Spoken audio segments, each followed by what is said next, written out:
அன்பு டெய்லி தர்பார் நேயர்களுக்கு வணக்கம். கடந்த 2 நாட்களாக நம் இந்தியாவையே ஒரு மரணம் ஒன்று அலற வைத்துக் கொண்டிருக்கு அப்படின்னு சொல்லலாம். யாருடைய மரணம்னு கேக்குறீங்களா? குழந்தை ஹர்ஷித்தினுடைய மரணம்.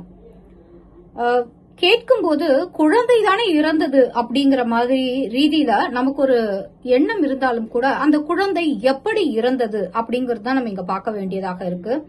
ஒரு தாய் அகிலாங்கிறவங்க தான் குழந்தைய தூக்கிட்டு ஓடி வராங்க ஹாஸ்பிட்டலுக்கு. வந்து அவங்க என்ன சொல்றாங்கன்னா, உணவு சாப்பிட்டு கொண்டு இருந்த போது குழந்தைக்கு தொண்டையில சிக்கிடுச்சு, அதனால குழந்தை வந்து மயக்கம் போட்டுட்டாங்க அப்படின்னு சொல்லி டாக்டர் கிட்ட கொடுக்கறாங்க. டாக்டர்கள் வாங்கி அந்த குழந்தைய செக் பண்ணும் போதே அவங்களுக்கு ரொம்ப ஷாக்கிங்கா இருக்கு. அவங்களுக்கு சந்தேகமாவும் இருக்கு. ஷாக்கிங் சந்தேகம் இரண்டும் இருந்ததுனாலயே அவங்க வந்து போலீஸுக்கு இன்ஃபார்ம் பண்றாங்க.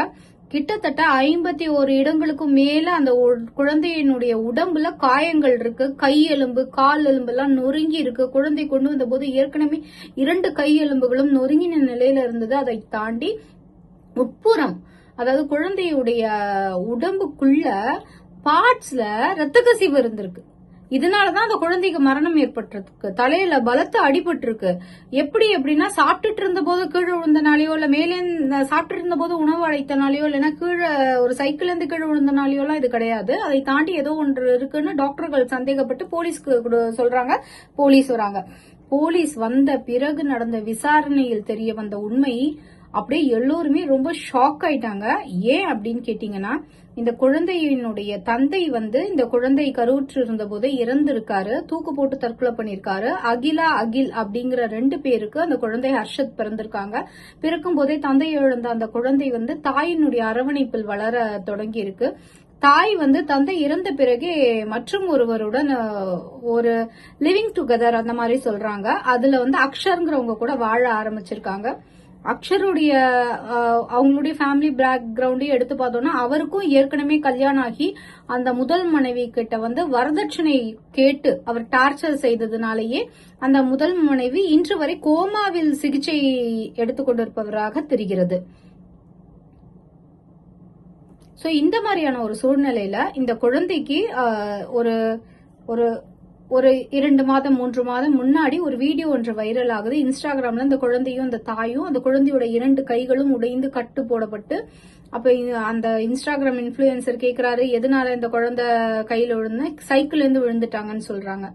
இந்த குழந்தை இவர்களுடைய வாழ்க்கைக்கு, இவங்க வாழும் ஒரு வாழ்க்கை இருக்கு இல்லையா, அந்த வாழ்க்கைக்கு இடைஞ்சலா இருக்கிறதுனாலயே இந்த வளர்ப்பு தந்தையான அக்ஷர் வந்து அந்த குழந்தைய வந்து டெய்லி துன்புறுத்தி இருக்காங்க. சிகரெட்டால சுத்திருக்காங்க, சிகரெட்டால சுட்டு இருக்காங்க, உடம்பு பூரா ஆணிய வச்சு அடிச்சிருக்காரு. குழந்தை வந்து ரொம்ப நைன்னு கத்துதுன்னு வாயில துணி வச்சு அடைச்சிருக்காரு. அதோட சத்தம் வெளியில கேட்க கூடாதுன்னு கைய உடைச்சு காலை உடைச்சு நிறைய சித்திரவதைகளை அனுபவிச்சிருக்காங்க. இதுல ஒரு வருத்தமான விஷயம் என்னன்னா, இந்த குழந்தையினுடைய தாய் தான் கூட இருக்கிறது. அந்த குழந்தையினுடைய தாய்க்கு தெரியாதா ஒரு குழந்தைக்கு எப்படி வலிக்கும்னு? பொதுவாகவே ஒன்று சொல்லுவாங்க, தாய்னா பேய் கூட இறங்கும்னு சொல்லுவாங்க. ஆனா இங்க என்ன பிரச்சனைனா,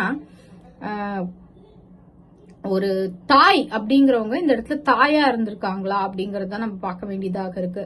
கடவுள் வந்து எத்தனையோ விஷயங்களை ஆண்களுக்கு கொடுத்திருக்காங்க. ஆனா அந்த பிள்ளை பேரை மட்டும் இன்னும் ஆண்களுக்கு கொடுக்கல. ஏன் தெரியுமா?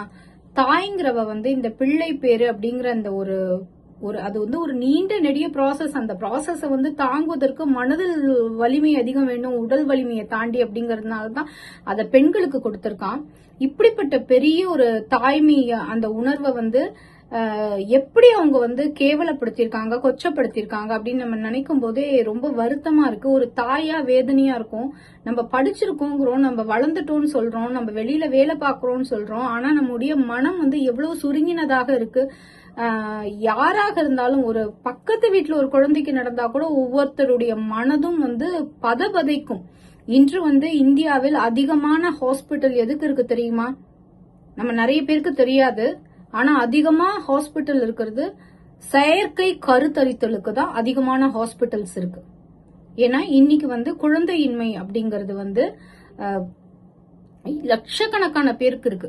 குழந்தை இல்ல அப்படிங்கறதுனால லட்சக்கணக்கான பேர் எவ்வளவோ ரூபாய் கொடுத்து, கோடி ரூபாய் கொடுத்தா கூட பரவாயில்ல, ஒரு குழந்தை கிடைக்காதா அப்படின்னு வெயிட் பண்றாங்க. ஆனா கையில் கிடைத்த அந்த தங்கத்தை, அந்த குழந்தையை தக்க வைத்துக் கொள்ள கூட இந்த தாயால முடியல.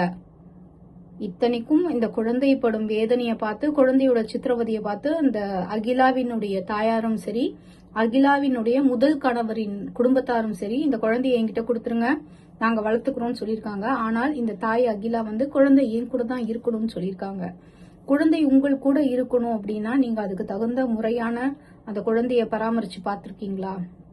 இதெல்லாம் பார்க்கும்போது உளவியல் ரீதியாக நமக்கு என்ன தோணுது அப்படின்னா, நம்ம மனசு அப்படிங்கறது வந்து ரொம்ப சுருங்கி போயிடுச்சோ, நம்ம தொடர்ந்து வந்து சீரியல்கள், நம்ம தொடர்ந்து வந்து வேண்டாத செய்திகள், நமக்கு வந்து தொடர்ந்து வந்து ஒவ்வாத விஷயங்கள், கத்தி குத்து அதெல்லாம் பார்த்து பார்த்து இன்றைக்கு வந்து கொலை அப்படிங்கறது இல்ல சித்திரவதை அப்படிங்கறது நம்ம வாழ்க்கை முறையில ஒன்னாவே மாத்திட்டோமோ, அதுக்கு வந்து ஒரு தாய் கூட உடந்தையா இருக்காங்களா அப்படிங்கறதுதான் ரொம்ப வருத்தமான விஷயம்.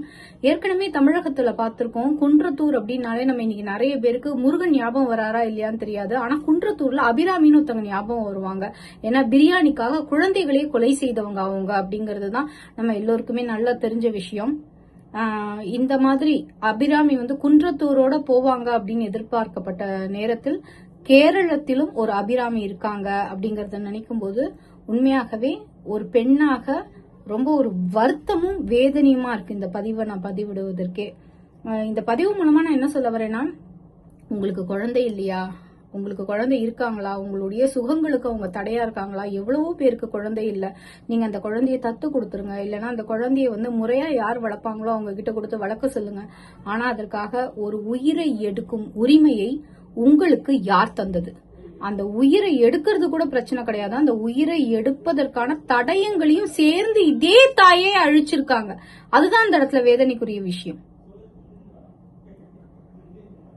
மொத்தத்தில் அபிராமி குன்றத்தூரோடு போகட்டும், கேரளத்திலோ இந்தியாவிலோ இனி ஒரு இந்த மாதிரியான ஒரு செயல் வந்து நடக்க கூடாது இறைவா அப்படின்னு இறைவனை பிரார்த்திப்போம். நன்றி, வணக்கம்.